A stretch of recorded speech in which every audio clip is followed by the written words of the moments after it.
अस्सलाम वालेकुम बच्चों। आज हमारे पास फिजिक्स का चैप्टर नंबर 6 है। इसको हम कम्प्लीटली शॉर्ट आंसर क्वेश्चन जो इनर बनते हैं उसके हिसाब से डिस्कस करेंगे। तो पहला हमारे पास आता है work and energy. What is work? Work is done when a force act on a body displaces in the direction of the force. Formula work is equal to F S cos theta.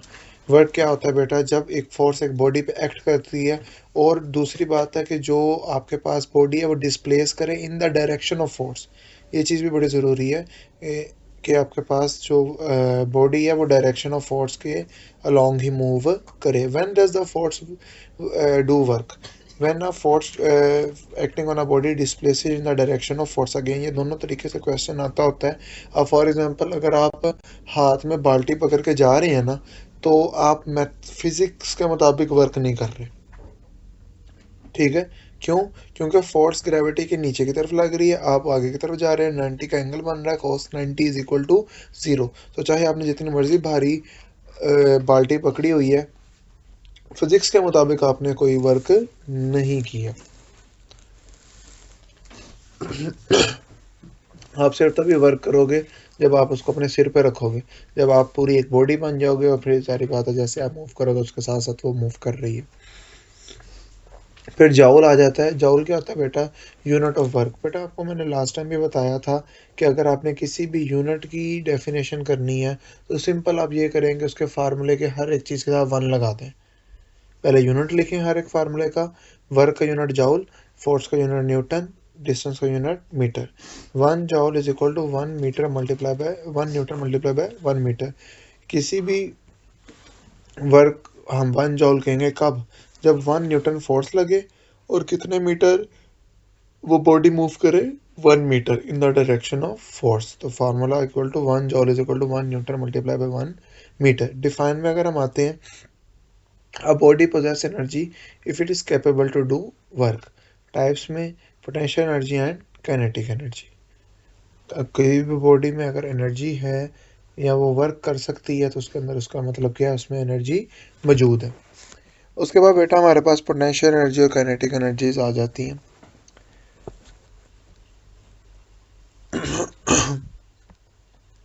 Next हमारे पास energy है। Why do we need energy? बेटा ये भी काफ़ी दफ़ा question आया हुआ है कि why do we need energy? हमें एनर्जी चाहिए क्यों? We need energy to do work. Define kinetic energy. बेटा पीछे हम पढ़ेंगे एनर्जी की बेसिक दो टाइप्स हैं, काइनेटिक एनर्जी और पोटेंशियल एनर्जी। जो energy possess by a body due to its motion is called kinetic energy. Formula K E is equal to 1/2 mv²। Example में मूविंग कार, सेलिंग बोट्स। ये एक definition और इसके साथ ये सारा अगर शॉर्ट क्वेश्चन आता है तो ये आप इस तरह से ही लिखेंगे। बेटा आपको सिंपल लिखा हुआ बताया जा रहा है ताकि जिस तरह की चीज़ आई आप एग्जैक्टली उसी तरह से लिखें ताकि आपके लिए ईजी रह जाए, पेपर में भी आपको आसानी रहे। पोटेंशियल एनर्जी क्या होती है बेटा? पोटेंशियल एनर्जी बॉडी में ड्यू टू पोजीशन, पी से पोटेंशियल, पी से पोजीशन। ठीक है? अक्सर का बच्चे भूल जाते हैं काइनेटिक एनर्जी मोशन में होती है और पोटेंशियल एनर्जी किस में होती है बेटा? पोजीशन में होती है। Energy possessed by body due to its position is called potential energy. अब आगे इसकी किताब में दो टाइप्स हैं। इलास्टिक पोटेंशियल एनर्जी, जो किसी इलास्टिक चीज़ के अंदर हो, स्ट्रेच्ड बो में।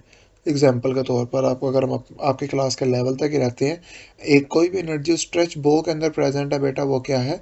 Elastic potential energy. Gravitation potential energy, normally हम जो पोटेंशियल एनर्जी लेते हैं वो ग्रेविटेशन पोटेंशियल एनर्जी ही होती है। ऐसी एनर्जी जो किसी बॉडी में हाइट की वजह से हो, उसको हम ग्रेविटेशन पोटेंशियल एनर्जी कहते हैं। P is equal to W multiply by H is equal to M G H.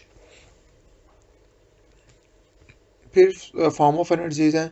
Mechanical energy, electrical energy, light energy, nuclear energy, chemical energy, sound energy and heat energy. इनको अगर हम देखें, सबसे पहले mechanical energy जो बार बार पूछा गया। Mechanical energy क्या होती है?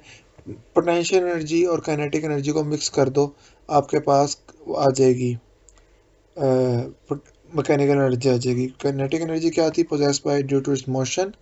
पोटेंशियल एनर्जी क्या आती? Energy possess by due to its position. Mechanical energy इन दोनों का सम है। मैकेनिकल एनर्जी में क्या होता है? The energy possessed by a body both due to its position और मोशन। यहाँ मोशन में हो यहाँ पोजीशन में हो, उस चीज़ को हम मैकेनिकल एनर्जी कहेंगे। जिस तरह water running down a stream, wind, a moving car, a lifted hammer. इसके बाद सोर्सेज ऑफ हीट एनर्जी हैं। हीट की जो प्रॉपर डेफिनेशन है बेटा वो 9 चैप्टर में है, आप उधर से ही करोगे। 8 चैप्टर में, सॉरी, वो वाली अगर पेपर में आती तो आपने वो वाली करनी है। ये वाली जो आपकी 6 चैप्टर में है वो नहीं करनी, कि heat is energy given by hot bodies, नहीं, हीट वो वाला जो डेफिनेशन है 8 चैप्टर में वो वाली आपने करनी है। Give some sources of heat energy, हम heat energy from burning of fuel ले सकते हैं, फ्रिक्शन से हीट एनर्जी पैदा होती है, हम जो खाना खाते हैं उससे भी हीट एनर्जी पैदा होती है, और अल्टीमेट सोर्स बेटा आपके पास हीट एनर्जी का क्या है, सन ही है। फिर सोर्सेज ऑफ इलेक्ट्रिकल एनर्जी, हम इलेक्ट्रिकल एनर्जी लेते हैं बैटरीज से और जनरेटर से। साउंड एनर्जी की डेफिनेशन क्या है, साउंड बेटा एनर्जी है जो प्रोड्यूस होती है व्हेन अ बॉडी वाइब्रेट्स। हमें अब एनर्जी, इसके साउंड एनर्जी के कुछ सोर्सेज पता होने चाहिए, कि vibrating diaphragm of drum, vibrating star of string और गिटार, और vibrating air column of wind instrument like flute, जिस तरह बांसुरी है, गिटार है, सितार है, ढोल है, ढोल का जो पर्दा होता है उसको डायफ्राम कहते हैं बेटा, उधर से आवाज़ पैदा होती है, वोकल कॉर्ड से आपकी आवाज़ पैदा होती है। फॉर्म ऑफ एनर्जीज में अगर हम बेटा जाएं तो हमारे पास form of source of light है, we get light from the candles, electric bulb, fluorescent tubes, we also get light by burning fuel, however most light come from the sun. ठीक है, जो आपके पास लाइट के सोर्सेज हैं, आप मोमबत्ती जलाकर, अभी तो आजकल के बच्चों ने शायद मोमबत्ती देखी भी ना हो, जो पहले आती होती थी, मोमबत्ती जलाकर, इलेक्ट्रिक बल्ब, फ्लोरोसेंट ट्यूब्स, और इसी तरह अगर हम किसी चीज़ को जलाते हैं, सुई गैस वगैरह जलाते हैं, आग लगती है, तो उसमें भी आपके पास लाइट नज़र आ रही होती है। लेकिन जो सबसे ज़्यादा लाइट होती है बेटा वो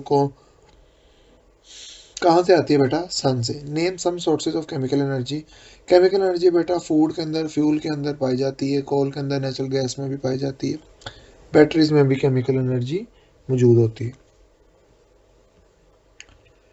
Y fossil fuel card non renewable force, अच्छा, नॉन रिन्यूएबल रिसोर्सेज से क्या मुराद है, जो दोबारा रिन्यू नहीं हो सकते। आप जो एक सबसे गंदी क्वालिटी का भी जो कोयला होता है ना, उसको भी बनते I think 50 to 500 million years लग जाते हैं, 50 मिलियन ईयर्स तो लग ही जाते हैं, मतलब 50 करोड़ साल लग गए।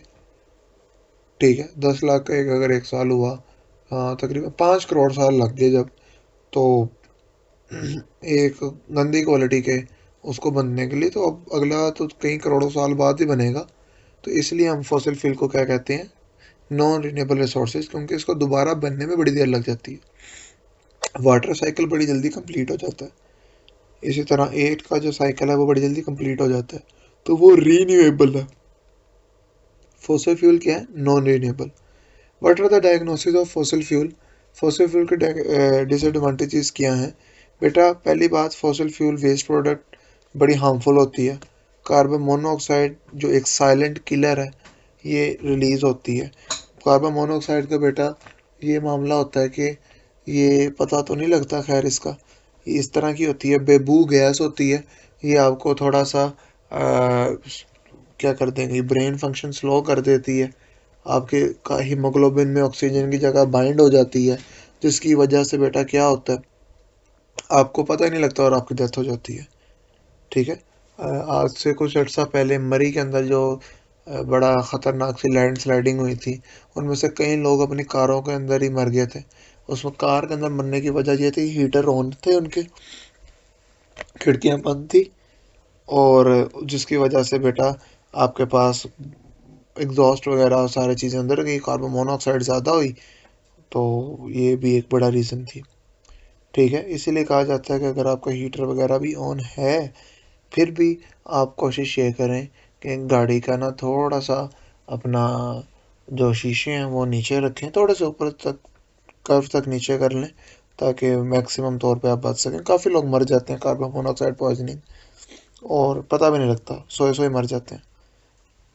सर्दियाँ आ गई हैं तो इस चीज़ का ख्याल रखें कि हीटर वगैरह अगर आपने लगाना है तो सोने से पहले हीटर को ऑफ करना है, और थोड़ा सा कमरे का दरवाज़ा खोल दें अगर बिल्ली वगैरह नहीं आता तो। अदर हार्मफुल गैसेस भी होती हैं जो पोल्यूट करते हैं। इसके अलावा हेल्थ प्रॉब्लम है, हेडेक हो जाती है, टेंशन है, नोज़िया, एलर्जिक रिएक्शंस हो जाते हैं, इरिटेशन ऑफ आइज़ है, नोज़ है, थ्रोट है, लॉन्ग टर्म अगर ये रहें तो अस्थमा, सॉरी, लॉन्ग टर्म अगर ये रहते हैं तो अस्थमा भी हो सकता है, ठीक है, लंग कैंसर भी हो सकता है, हार्ट डिजीज होती हैं, even damage the brain and the other organ of the body. Energy from water, advantages क्या हैं बेटा डैम के? डैम का जो मेन मकसद है वो है पानी स्टोर करना, ठीक है, लेकिन इसके साथ साथ हम उसको एग्रीकल्चर एरीगेशन में भी इस्तेमाल कर सकते हैं, इससे इलेक्ट्रिसिटी भी बना सकते हैं, जिससे वो ज़्यादा इन्वायरमेंटल प्रॉब्लम्स नहीं बनती, पोल्यूशन फ्री होती है ऑलमोस्ट ये। फिर solar energy, which form of energy is most preferred and why? अच्छा बेटा, the renewable form of energy like hydro power plant, solar plant, energy from wind, geothermal energy are preferred among the following. Solar energy most prefer की जाती है क्योंकि बेटा ये इसमें कोई ना पोल्यूशन वगैरह नहीं आती। सोलर हीटिंग सिस्टम के कंपोनेंट्स क्या हैं? कलेक्टर होता है, स्टोरेज डिवाइसेस हैं और डिस्ट्रीब्यूशन है। होता क्या है, सन रेज इसमें पड़ती हैं, इसके नीचे कॉपर ट्यूबिंग है, कॉपर ट्यूब गर्म हो जाएगी और कॉपर ट्यूब के अंदर बेटा क्या होता है, आपके पास पानी होता है, नीचे से ठंडा पानी ऊपर आता है, ऊपर से गर्म पानी नीचे चला जाता है। सोलर हीटिंग सिस्टम का यूज़ क्या है? कुकिंग के लिए, वॉशिंग के लिए, हीटिंग और बिल्डिंग के लिए हम इसको यूज़ करते हैं।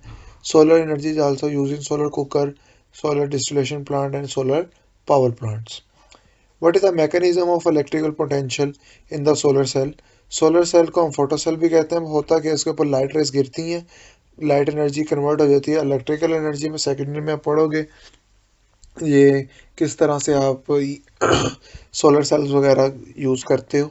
Solar cell are usually in calculator, watches and toys. Large number of solar cell are wired together to form solar panel. इसके बाद जियोथर्मल एनर्जी है। जियोथर्मल एनर्जी या मैग्मा में होता क्या है आपके पास कि अर्थ है, अर्थ के नीचे मैग्मा पाया जाता था। Hot molten part deep in the earth is called magma. अक्सर का मैग्मा की खाली डेफिनेशन भी आ जाती है। जो हॉट मोल्टन पार्ट है बेटा अर्थ का, उसको हम क्या कहते हैं, मैग्मा कहते हैं। अब जैसे ही हम पानी को भेजते हैं मैग्मा के पास, उसके इर्द गिर्द वाली जो रॉक्स हैं वो 500 डिग्री टेम्परेचर तक की होती हैं, तो पानी फ़ौरन से किस में कन्वर्ट हो जाता है, स्टीम में। और जब ये ऊपर आता है हम उससे अपने टरबाइन वगैरह रन कर लेते हैं। फिर फ्लो चार्ट्स हैं बेटा। पहला फ्लो चार्ट इलेक्ट्रिकल लैंप है। इलेक्ट्रिकल लैंप क्या करता है, जो इलेक्ट्रिकल एनर्जी इनपुट दी जाती है उसको आपके पास लाइट एनर्जी आउटपुट में और हीट एनर्जी आउटपुट में रिलीज करता है। इलेक्ट्रिकल एनर्जी सेवर जो लैंप है बेटा, वो क्या करता है बेटा, आपके पास इलेक्ट्रिकल एनर्जी जो इनपुट है उसको आप चेंज कर देता है बेटा लाइट एनर्जी आउटपुट में। फ्लो चार्ट आपके पास है vehicle running the constant speed. सबसे पहले व्हीकल में पेट्रोल वगैरह डाला हुआ है, केमिकल एनर्जी फ्यूल है उसके अंदर। जब उसने इग्निशन होनी है तो हीट एनर्जी के तौर पर वेस्ट निकलेगा, आउटपुट है। जो आवाज़ है वो भी आपके पास निकलेगी, आउटपुट है।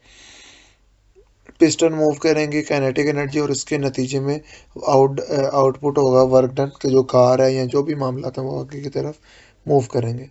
अगला बेटा पावर स्टेशन में। पावर स्टेशन में बेटा जब पानी को हमने स्टोर किया है, पानी को स्टोर करने के बाद काइनेटिक एनर्जी, हमने पानी को फ्लो करवाया, फ्लो करवाने में वर्क डन हुआ, वर्क डन से क्या मिली हमें, इलेक्ट्रिकल एनर्जी मिली। लेकिन इसके हर एक स्टेप में जाहिर बात है जब पानी स्टोर कर रहे हैं तो तब भी हीट प्रोड्यूस हो रही है और नॉइस प्रोड्यूस हो रही है। काइनेटिक एनर्जी में जब पानी फ्लो कर रहा है तब भी हीट प्रोड्यूस हो रही है और आपके पास नॉइस प्रोड्यूस हो रही है आउटपुट के फॉर्म में। वर्क डन जब हो रहा है तब भी सारी बात है, टरबाइन रन कर रहे हैं तो हीट भी बनेगी और आपके पास साउंड भी आएगा। और जब इलेक्ट्रिकल एनर्जी भी बनी है तब भी हीट बनेगी और साउंड एनर्जी के वेस्ट भी प्रोड्यूस होगा। हीट एनर्जी निकलती निकलती है बेटा, ये चीज़ याद रखो, हीट हमेशा निकलती है। एज अ वेस्ट एनर्जी जो भी होती है वो हीट की फॉर्म में ही होती है। फिर एफिशिएंसी की डेफिनेशन बड़ी इंपॉर्टेंट डेफिनेशन है। Efficiency of a system is the ratio of A required form of energy obtained from a system as the output and the total energy given as the input। आप इसको ऐसे भी कर सकते हो, efficiency is the ratio between the output energy and input energy। Output पहले और input नीचे, ठीक है। एंड पे बेटा हमारे पास पावर है। पावर क्या है, power is defined as the rate of doing work. P is equal to work done over time taken, P is equal to W over T. Defined what, the power of body is 1 watt if it does work at the rate of 1 joule per second. इसका formula नहीं था, 1 joule per second ही है। हाँ बस यही था। मैं बता देता हूँ बेटा, इसके अलावा जो लॉन्ग क्वेश्चन इस चैप्टर में से हैं वो आपके पास काइनेटिक एनर्जी है, फॉसल फ्यूल है, ये बेसिक ज़्यादा इंपॉर्टेंट लॉन्ग क्वेश्चन है। इंटर कन्वर्जन ऑफ एनर्जी भी आ जाता होता है। न्यूमेरिकल्स बेटा हमने ना क्लास में कर लिए हुए हैं। तो इन द केस अगर कोई इशू है तो देख लीजिएगा, कमेंट्स में बता दीजिएगा। अल्लाह हाफिज़, टेक केयर।